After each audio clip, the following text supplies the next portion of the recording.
ಸ್ನೇಹಿತರೆ, ಇತ್ತೀಚೆಗೆ ಸಿದ್ದರಾಮಯ್ಯ ಸಂಪುಟದ 2ನೇ ವಿಕೆಟ್ ಪತನ ಆಯಿತು. ಈ 2 ವಿಕೆಟ್ಗಳು ಕೂಡ ಸಿದ್ದರಾಮಯ್ಯ ಬಣಕ್ಕೆ ಸೇರಿದ್ದವು ಅಂತಕ್ಕಂಥದ್ದು ಬಹುದೊಡ್ಡ ಒಂದು ಕುತೂಹಲಕ್ಕೆ ಕಾರಣ ಆಗಿದೆ. ಮೊನ್ನೆ ರಾಜಣ್ಣನವರನ್ನ ಸಚಿವ ಸಂಪುಟದಿಂದ ವಜಾ ಮಾಡೋದಕ್ಕೆ ಪ್ರಮುಖವಾದ ಕಾರಣ ಡಿ ಕೆ ಶಿವಕುಮಾರ್ ಮತ್ತು ಅವರ ಬಣ ಅನ್ನುವ ಆಪಾದನೆಗಳು ಇದೀಗ ಸಿದ್ದರಾಮಯ್ಯ ಬಣದಿಂದ ಬರ್ತಾ ಇದ್ದು, ಡಿ ಕೆ ಶಿವಕುಮಾರ್ ಅವರ ಒಂದು ಹೇಳಿಕೆಯ ಮಾತನ್ನ ಕೇಳಿ ಸುರ್ಜೇವಾಲಾ ಕಾಂಗ್ರೆಸ್ನ ಹೈಕಮಾಂಡ್ ನಾಯಕರ ಮುಂದೆ ರಾಜಣ್ಣ ಅವರ ವಿರುದ್ಧ ಇದ್ದದ್ದು ಇಲ್ಲದನ್ನೆಲ್ಲ ಸೇರಿಸಿ ಬಹುದೊಡ್ಡ ಒಂದು ಆರೋಪಗಳನ್ನು ಮಾಡಿದ್ರು. ಸುರ್ಜೇವಾಲಾ ಅವರ ಮಾತನ್ನು ನಂಬಿಕೊಂಡಂತಹ ರಾಹುಲ್ ಗಾಂಧಿ ರಾಜಣ್ಣ ನನ್ನ ವಿರುದ್ಧವೇ ಮಾತಾಡಿದ್ದಾರೆ ಅನ್ನುವ ಒಂದು ತೀರ್ಮಾನಕ್ಕೆ ಬಂದು ಸಚಿವ ಸಂಪುಟದಿಂದ ಅವರನ್ನು ವಜಾ ಮಾಡ್ತಕ್ಕಂಥ ಒಂದು ನಿರ್ದೇಶನವನ್ನ ಸಿದ್ದರಾಮಯ್ಯನವರಿಗೆ ಕೊಟ್ಟಿದ್ರು ಅನ್ನುವ ಮಾತುಗಳು ಈಗಾಗಲೇ ಸಾಕಷ್ಟು ಚರ್ಚೆ ಆಗ್ತಾ ಇದ್ದಾವೆ. ಈ ನಡುವೆ ಸಿದ್ದು ಬಣ ಕೂಡ ಇದೀಗ ತಮ್ಮ ಬಣಕ್ಕೆ ಆಗಿರ್ತಕ್ಕಂಥ ಈ ರೀತಿಯ ಅವಮಾನವನ್ನ ವಾಪಸ್ ಡಿ ಕೆ ಶಿವಕುಮಾರಿಗೆ ಕೊಡ್ತಕ್ಕಂಥ ನಿರ್ಧಾರಕ್ಕೆ ಬಂದಿದ್ದು, ಈ ಮೊನ್ನೆ ಸಚಿವ ಸಂಪುಟದಿಂದ ವಜಾಗೊಂಡಂತಹ ಕೆ ಎನ್ ರಾಜಣ್ಣನವರನ್ನ ಮುಂದಿಟ್ಕೊಂಡೆ ಡಿ ಕೆ ಶಿವಕುಮಾರ್ ಅವರಿಗೆ ಬಹುದೊಡ್ಡ ಒಂದು ರಾಜಕೀಯ ಹೊಡೆತವನ್ನ ಕೊಡ್ತಕ್ಕಂಥ ತೀರ್ಮಾನಕ್ಕೆ ಬಂದಿದೆ ಎನ್ನುವ ಒಂದು ಸ್ಪಷ್ಟ ಮಾಹಿತಿಗಳು ಸಿಗ್ತಾ ಇದಾವೆ. ಬನ್ನಿ ಸ್ನೇಹಿತರೆ, ಹಾಗಾದ್ರೆ ಸಿದ್ದು ಬಣದ ಟಾರ್ಗೆಟ್ ಡಿ ಕೆ ಶಿವಕುಮಾರ್ ಏನು, ಯಾವ ಕಾರಣಕ್ಕೆ ಡಿ ಕೆ ಶಿವಕುಮಾರ್ ಅವರನ್ನ ಅಣಿಯೋದಿಕ್ಕೆ ಇದೀಗ ಸಿದ್ದು ಬಣ ತಯಾರಾಗಿದೆ ಒಂದ್ಸಲಿ ತಿಳ್ಕೊಂಡು ಬರೋಣ. ಅದಕ್ಕಿಂತ ಮುಂಚೆ ನೀವಿನ್ನು ನನ್ನ ಇಟ್ಗೆ ಮಂತ್ ಯೂಟ್ಯೂಬ್ ಚಾನಲ್ಗೆ ಸಬ್ಸ್ಕ್ರೈಬ್ ಮಾಡ್ಕೊಂಡಿಲ್ಲ ಅಂದರೆ ದಯವಿಟ್ಟು ಸಬ್ಸ್ಕ್ರೈಬ್ ಮಾಡಿಕೊಂಡು ಬೆಲ್ ಬಟನ್ನ ಕ್ಲಿಕ್ ಮಾಡಿ. ನಾನು ಕೊಡ್ತಕ್ಕಂಥ ಮಾಹಿತಿ ನಿಮ್ಗೆ ಇಷ್ಟ ಆಗಿದ್ದರೆ ಈ ವಿಡಿಯೋಗೆ ಲೈಕ್ ಮಾಡಿ, ಶೇರ್ ಮಾಡಿ, ಕಮೆಂಟ್ ಮಾಡಿ. ಸ್ನೇಹಿತರೆ, ಕಾಂಗ್ರೆಸ್ನ ಬಣ ರಾಜಕೀಯದ ತಿಕ್ಕಾಟ ಈಗ ಕೊನೆ ಹಂತಕ್ಕೆ ತಲುಪಿದೆ.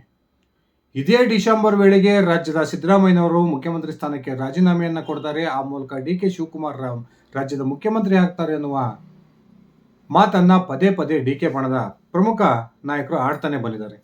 ಆದರೆ ಸಿದ್ದರಾಮಯ್ಯ ಕೂಡ ಈಗಾಗಲೇ ಇದಕ್ಕೆ ತಕ್ಕಂಥ ತಿರುಗೇಟನ್ನು ಕೊಟ್ಟಿದ್ದು, ಯಾವುದೇ ಕಾರಣಕ್ಕೂ ಅಧಿಕಾರ ಹಂಚಿಕೆಯ ಪ್ರಶ್ನೆ ಇಲ್ಲ, ನಾನು ಉಳಿದಿರ್ತಕ್ಕಂಥ ಅವಧಿಗೂ ಕೂಡ ಮುಖ್ಯಮಂತ್ರಿಯಾಗಿ ಮುಂದುವರಿತೀನಿ ಅನ್ನುವ ಘೋಷಣೆಯನ್ನ ಬಹಿರಂಗವಾಗಿ ಮಾಡಿದ್ದಾರೆ. ಈ ನಡುವೆ ಮುಖ್ಯಮಂತ್ರಿ ಸಿದ್ದರಾಮಯ್ಯನವರು ಏನೇ ಘೋಷಣೆ ಮಾಡಿದ್ರು ಕೂಡ ಡಿ ಕೆ ಶಿವಕುಮಾರ್ ತನ್ನ ಮುಖ್ಯಮಂತ್ರಿ ಆಗ್ತಕ್ಕಂಥ ಪ್ರಯತ್ನವನ್ನ ಕೈ ಬಿಟ್ಟಿಲ್ಲ. ಒಂದ್ ಕಡೆ ಕಾಂಗ್ರೆಸ್ನ ಹೈಕಮಾಂಡ್ ಸಹ ಈ ಡಿ ಕೆ ಶಿವಕುಮಾರ್ ಅವರನ್ನ ರಾಜ್ಯದ ಮುಖ್ಯಮಂತ್ರಿ ಮಾಡಬೇಕು ಅನ್ನುವ ತೀರ್ಮಾನಕ್ಕೆ ಒಂದು ಹಂತದಲ್ಲಿ ಬಂದಿತ್ತು ಅನ್ನುವ ಮಾಹಿತಿಗಳು ಕೂಡ ಇದಾವೆ. ಆದರೆ ಯಾವಾಗ ಸಿದ್ದು ಬಣ ಒಂದು ವೇಳೆ ಸಿದ್ದರಾಮಯ್ಯನವರನ್ನ ಬಲವಂತವಾಗಿ ಮುಖ್ಯಮಂತ್ರಿ ಸ್ಥಾನದಿಂದ ಕೆಳಗಿಳಿಸಿದ್ರೆ ಆಗ ಪಕ್ಷದ ವಿರುದ್ಧ ಸಿಡಿದೇಳುತ್ತೆ ಅನ್ನುವ ಒಂದು ಸ್ಪಷ್ಟ ಮಾಹಿತಿಗಳು ಕಾಂಗ್ರೆಸ್ ಹೈಕಮಾಂಡ್ ನಾಯಕರಿಗೆ ತಲುಪಿದ್ವು.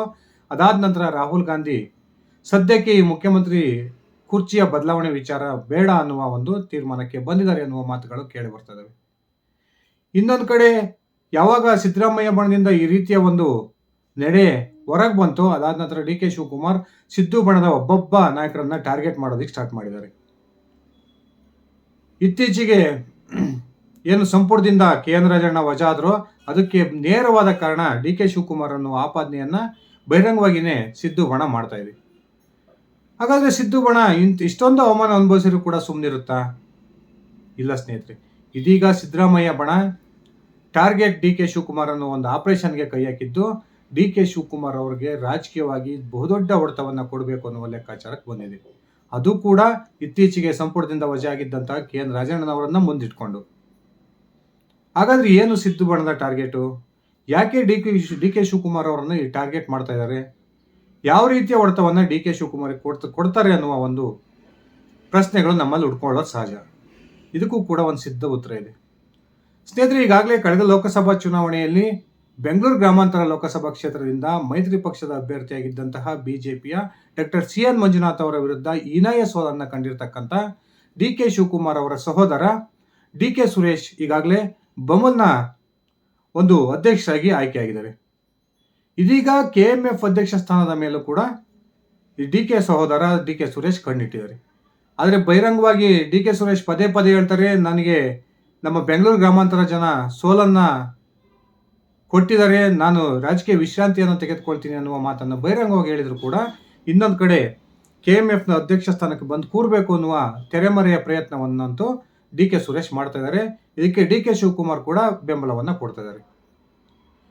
ಇದೀಗ ಸಿದ್ದು ಬಣ ಕೂಡ ಕೆಎಂಎಫ್ ಅಧ್ಯಕ್ಷ ಸ್ಥಾನಕ್ಕೆ ಕೊಪ್ಪಳದ ಶಾಸಕ ರಾಘವೇಂದ್ರ ಹಿಟ್ನಾಳ್ ಅವರನ್ನ ಮುಂಚೂಣಿಗೆ ಬಿಟ್ಟಿದೆ. ಈಗಾಗಲೇ ರೊಬ್ಬಕವಿಯ ಅಧ್ಯಕ್ಷರಾಗಿ ಆಯ್ಕೆಯಾಗಿರ್ತಕ್ಕಂಥ ರಾಘವೇಂದ್ರ ಹಿಟ್ನಾಳ್ ಅವರಿಗೆ ಈ ಹಿಂದೆನೇ ಮಂತ್ರಿ ಸ್ಥಾನ ಸಿಗಬೇಕಿತ್ತು.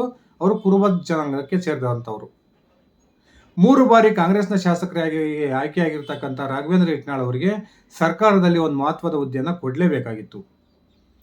ಈಗ ಸಿದ್ದು ಬಣ ರಾಘವೇಂದ್ರ ಹಿಟ್ನಾಳ್ ಅವರನ್ನು ಮುಂದಿಟ್ಕೊಂಡು KMF ಅಧ್ಯಕ್ಷ ಗಾದಿಗೆ ಅವರನ್ನು ಅಧ್ಯಕ್ಷರನ್ನಾಗಿ ನೇಮಕ ಮಾಡಿಸ್ತಕ್ಕಂಥ ಒಂದು ಪ್ರಯತ್ನಕ್ಕೆ ಕೈ ಹಾಕಿದೆ. ಇದೇ ಆಗಸ್ಟ್ ಅಂತ್ಯದ ವೇಳೆಗೆ KMF ಅಧ್ಯಕ್ಷ ಸ್ಥಾನಕ್ಕೆ ಚುನಾವಣೆ ನಡೆಯುತ್ತೆ ಅನ್ನುವ ಮಾಹಿತಿಗಳು ಬರ್ತಾ ಇದ್ದು, ಈಗ ಆ KMF ಅಧ್ಯಕ್ಷ ಸ್ಥಾನಕ್ಕೂ ಸಂಬಂಧಪಟ್ಟಂತೆ ಸಹಕಾರ ಸಹಕಾರ ಕ್ಷೇತ್ರದಲ್ಲಿ ತನ್ನದೇ ಆದಂತಹ ಒಂದು ಹಿಡಿತವನ್ನು ಹೊಂದಿರತಕ್ಕಂಥ ಈ KN ರಾಜಣ್ಣ ಇದೀಗ KMF ಅಧ್ಯಕ್ಷ ಹುದ್ದೆಗೂ ಕೂಡ ತಮ್ಮ ಬೆಂಬಲಿಗರನ್ನ ಗೆಲ್ಲಿಸ್ಕೊಳ್ಳೋ ಪ್ರಯತ್ನಕ್ಕೆ ಕೈ ಹಾಕಿದ್ದಾರೆ ಎನ್ನುವ ಮಾತುಗಳು ಕೇಳಿ ಬರ್ತಾ ಇದ್ದು, ಬಹುತೇಕ ಕೊಪ್ಪಳದ ಶಾಸಕ ರಾಘವೇಂದ್ರ ಹಿಟ್ನಾಳ್ ಅವರಿಗೆ ಸಿದ್ದು ಬಣ ಸಂಪೂರ್ಣ ಬೆಂಬಲವನ್ನು ಕೊಡೋದ್ರ ಮೂಲಕ DK ಶಿವಕುಮಾರ್ ಅವರಿಗೆ ಬಹುದೊಡ್ಡ ರಾಜಕೀಯ ಹೊಡೆತವನ್ನು ಕೊಡ್ತಕ್ಕಂಥ ಲೆಕ್ಕಾಚಾರಕ್ಕೆ ಬಂದು ನಿಂತಿದೆ. ಈಗಾಗಲೇ ಮಾಲೂರಿನ ಶಾಸಕ, ಕೋಲಾರ ಜಿಲ್ಲಾ ಹಾಲು ಒಕ್ಕೂಟದ ಅಧ್ಯಕ್ಷರಾಗಿರ್ತಕ್ಕಂಥ KN ನಂಜೇಗೌಡ ಕೂಡ KMF ಅಧ್ಯಕ್ಷ ಹುದ್ದೆ ಆಕಾಂಕ್ಷಿಯಾಗಿದ್ರು ಕೂಡ ನಂಜೇಗೌಡರು ಸಿದ್ದರಾಮಯ್ಯ ಬಣದಲ್ಲಿ ಗುರುತಿಸ್ಕೊಂಡಿರ್ತಕ್ಕಂಥವ್ರು. ಇನ್ನೊಂದು ಕಡೆ ತುಮಲ್ನ ಅಧ್ಯಕ್ಷರಾಗಿರ್ತಕ್ಕಂಥ ಪಾವಗಡದ ಶಾಸಕ ವೆಂಕಟೇಶ್ ಕೂಡ ಸಿದ್ದರಾಮಯ್ಯ ಬಣದವರು. ಈ ನಂಜೇಗೌಡ ಮತ್ತು ವೆಂಕಟೇಶ್ ಅವರ ಮನವೊಲಿಸೋದ್ರ ಮೂಲಕ ರೊಬಕವಿಯ ಹಾಲು ಒಕ್ಕೂಟದ ಅಧ್ಯಕ್ಷರಾಗಿ ಆಯ್ಕೆಯಾಗಿರ್ತಕ್ಕಂಥ ಕುರುಬ ಸಮುದಾಯಕ್ಕೆ ಸೇರಿದ ರಾಘವೇಂದ್ರ ಹಿಟ್ನಾಳ್ ಅವರನ್ನ KMF ಅಧ್ಯಕ್ಷ ಹುದ್ದೆಗೆ ತಂದು ಕೂರಿಸ್ತಕ್ಕಂಥ ಪ್ರಯತ್ನಕ್ಕೆ ಕಾಂಗ್ರೆಸ್ನ ಸಿದ್ದರಾಮಯ್ಯ ಬಣ ಕೈ ಹಾಕಿದ್ದು, KN ರಾಜಣ್ಣ ಅವರು ಈಗ ಏನು ತನಗೆ ಆದಂಥ ಅವಮಾನದ ಸೇಡನ್ನು ತೀರಿಸಿಕೊಳ್ಳೋ ಲೆಕ್ಕಾಚಾರಕ್ಕೆ ಇಳಿದಿದ್ದು, DK ಸುರೇಶ್ ಅವರನ್ನ KMF ಅಧ್ಯಕ್ಷ ಹುದ್ದೆಯನ್ನು ತಪ್ಪಿಸಲೇಬೇಕು ಅನ್ನುವ ತೀರ್ಮಾನಕ್ಕೂ ಕೂಡ ಬಂದಿದ್ದಾರೆ ಅನ್ನುವ ಮಾತುಗಳು ಕೇಳಿ ಬರ್ತದೆ.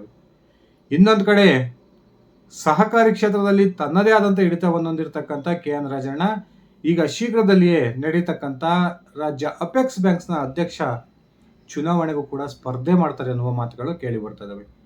ಒಂದು ಕಡೆ DK ಸಹೋದರರ ಸಂಬಂಧಿಯಾಗಿರ್ತಕ್ಕಂಥ ವಿಧಾನ ಪರಿಷತ್ನ ಸದಸ್ಯ S ರವಿ ಅವರು ಈಗಾಗಲೇ ಅಪೆಕ್ಸ್ ಬ್ಯಾಂಕ್ಗೆ ತನ್ನ ಅಧ್ಯಕ್ಷ ಆಗಬೇಕು ಅನ್ನುವ ಪ್ರಯತ್ನವನ್ನ ಮಾಡ್ತಾ ಇದ್ದಾರೆ. ಈಗ ಮಂತ್ರಿ ಸ್ಥಾನದಿಂದ ವಜಾಗೊಂಡಿರ್ತಕ್ಕಂಥ ರಾಜಣ್ಣ ಅವರು ಮತ್ತೊಮ್ಮೆ ಸಹಕಾರಿ ಕ್ಷೇತ್ರಕ್ಕೆ ಎಂಟ್ರಿ ಆಗ್ತಾರೆ ಅನ್ನುವ ಮಾತುಗಳು ಕೇಳಿ ಬರ್ತಾ ಇದ್ದು, ಆ ಮೂಲಕ ಸ್ವತಃ KN ರಾಜಣ್ಣ ಅವರು ಅಪೆಕ್ಸ್ ಬ್ಯಾಂಕ್ಸ್ನ ಅಧ್ಯಕ್ಷನ ಚುನಾವಣೆಗೆ ಸ್ಪರ್ಧೆ ಮಾಡ್ತಾರೆ ಅನ್ನುವ ಮಾತುಗಳು ಈಗ ಸಿದ್ದು ಬಣದಿಂದ ಕೇಳಿ ಬರ್ತಾ ಇದ್ದಾವೆ. ಒಂದೊಮ್ಮೆ ರಾಜಣ್ಣ ಅವರು ಅಪೆಕ್ಸ್ ಬ್ಯಾಂಕ್ನ ಅಧ್ಯಕ್ಷ ಸ್ಥಾನಕ್ಕೆ ಏನಾದರೂ ಸ್ಪರ್ಧೆ ಮಾಡಿದ್ದೆ ಆದರೆ ಸಹಕಾರಿ ಕ್ಷೇತ್ರದಲ್ಲಿ ತಮ್ಮದೇ ಆದಂಥ ಹಿಡಿತವನ್ನು ಹೊಂದಿರತಕ್ಕಂಥ ರಾಜಣ್ಣ ಅವರು ಅತ್ಯಂತ ಸುಲಭವಾಗಿ ಜಯವನ್ನು ಕೂಡ ಗಳಿಸ್ತಾರೆ ಅನ್ನುವ ಮಾತುಗಳು ಕೇಳಿ ಬರ್ತಾ ಇದ್ದು, ಈ ಒಂದು ಅಪೆಕ್ಸ್ ಬ್ಯಾಂಕ್ನ ಅಧ್ಯಕ್ಷ ಚುನಾವಣೆಯ ಮೂಲಕವೂ ಕೂಡ DK ಶಿವಕುಮಾರ್ಗೆ ಬಹುದೊಡ್ಡ ಹೊಡೆತವನ್ನು ಕೊಡ್ತಕ್ಕಂಥ ತೀರ್ಮಾನಕ್ಕೆ ಸಿದ್ದರಾಮಯ್ಯ ಬಣ ಬಂದಿದೆ. ಈಗಾಗಲೇ ಸಹಕಾರಿ ಕ್ಷೇತ್ರದಲ್ಲಿ ಒಂದು ಬಾರಿ ಅಪೆಕ್ಸ್ ಬ್ಯಾಂಕ್ ಅಧ್ಯಕ್ಷರಾಗಿ ಮಾಜಿಯಾಗಿರ್ತಕ್ಕಂಥ KN ರಾಜಣ್ಣ ಅವರಿಗೆ ಇಡೀ ರಾಜ್ಯಾದ್ಯಂತ ಸಹಕಾರಿ ಸಂಘಗಳ ಒಂದು ನಿರ್ದೇಶಕರ ಸಾಕಷ್ಟು ಸಂಪರ್ಕ ಇದೆ. ಒಂದು ವೇಳೆ ಸ್ವತಃ ರಾಜಣ್ಣ ಅಪೆಕ್ಸ್ ಬ್ಯಾಂಕ್ ಅಧ್ಯಕ್ಷ ಚುನಾವಣೆಗೆ ಇಳಿದಿದ್ದೆ ಆದರೆ ಅವರ ಜಯ ಕೂಡ ಖಚಿತ ಅನ್ನುವ ಮಾತುಗಳು ಕೂಡ ಕೇಳಿ ಬರ್ತಾ ಇದ್ದಾವೆ. ಈ ರೀತಿ 2 ಪ್ರಮುಖ ಹುದ್ದೆಗಳ ಮೇಲೆ ಕಣ್ಣಿಟ್ಟಿರ್ತಕ್ಕಂಥ DK ಶಿವಕುಮಾರ್ ಅವರಿಗೆ ಬಹುದೊಡ್ಡ ರಾಜಕೀಯ ಹೊಡೆತವನ್ನು ಕೊಡೋ ಒಂದು ಪ್ಲಾನ್ ಅನ್ನು ಇದೀಗ ಸಿದ್ದರಾಮಯ್ಯ ಬಣ ಮಾಡಿಕೊಂಡಿದ್ದು, ಇತ್ತೀಚೆಗೆ ಅವಮಾನಕರ ರೀತಿಯಲ್ಲಿ ಕಾಂಗ್ರೆಸ್ನಿಂದ ಅಂದರೆ ಮಂತ್ರಿಮಂಡಲದಿಂದ ವಜಾಗೊಂಡಿರ್ತಕ್ಕಂಥ ರಾಜಣ್ಣನವರನ್ನ ಮುಂದೆ ಬಿಟ್ಟು ತಮ್ಮ ದಾಳವನ್ನು ಉಳಿಸೋ ಪ್ರಯತ್ನಕ್ಕೆ ಇದೀಗ ಸಿದ್ದರಾಮಯ್ಯ ಬಣ ಕೈ ಹಾಕಿದೆ.